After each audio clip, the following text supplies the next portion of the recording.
All right, this has come up during the 2020 race. China's continued bullying of U.S. companies. The latest move of a U.S. company accommodating the Chinese is the NBA.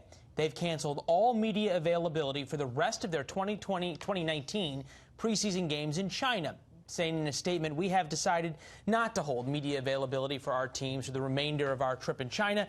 They have been placed into a complicated and unprecedented situation while abroad, and we believe it would be unfair to ask them to address these matters in real time."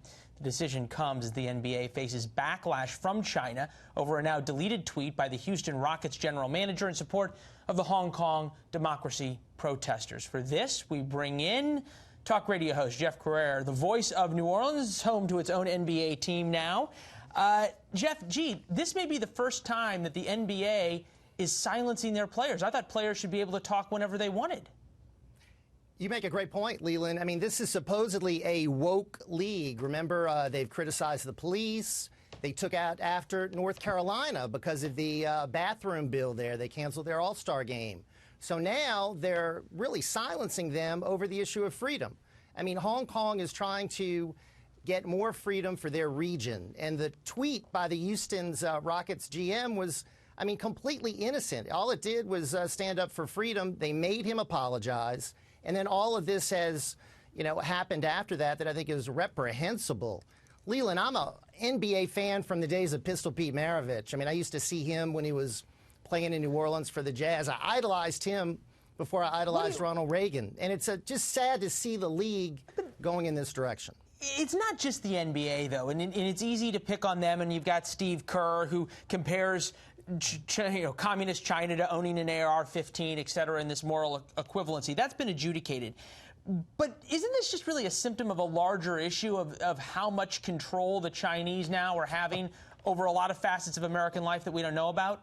Yes, indeed. And I think it's one of the reasons why President Trump is trying to refactor the whole relationship with these trade deals that he's renegotiating, and he's getting some pushback from that. I think he's doing the right thing.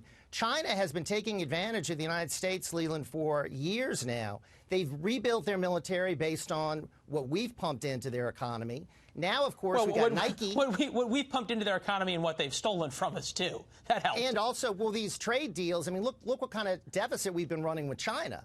And you don't think they've been putting that money into helping their people. They've been building their military. They've been stealing more and more of our secrets, as you say. So this is a real important issue. Are we going to stand for freedom, Leland, or are we going to kowtow to a communist regime?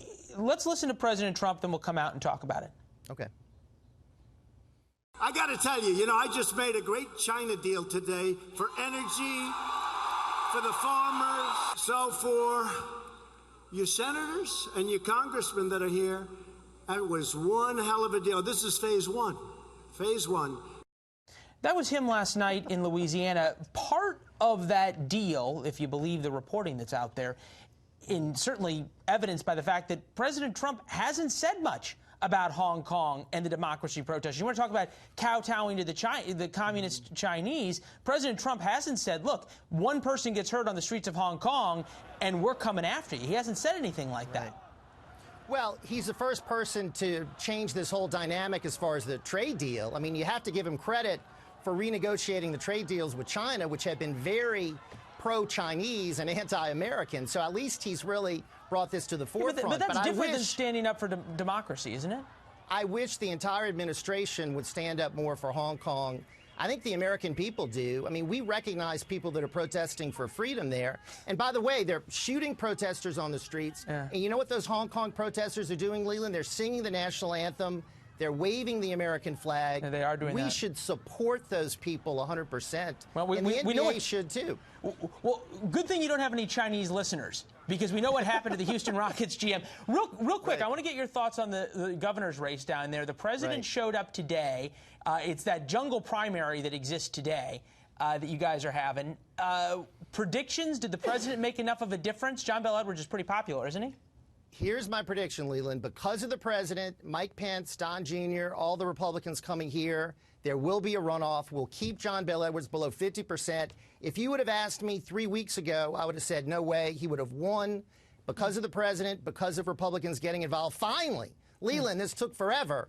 Now I think we're going to get him into a runoff, and we'll have a one-on-one match with John Bel Edwards. Be very interesting to see what that means for the president's coattails going into 2020. A first look, perhaps, in Louisiana. We'll have you back to talk about the governor's race after we get the results, Jeff. Thanks, as always. Thank you.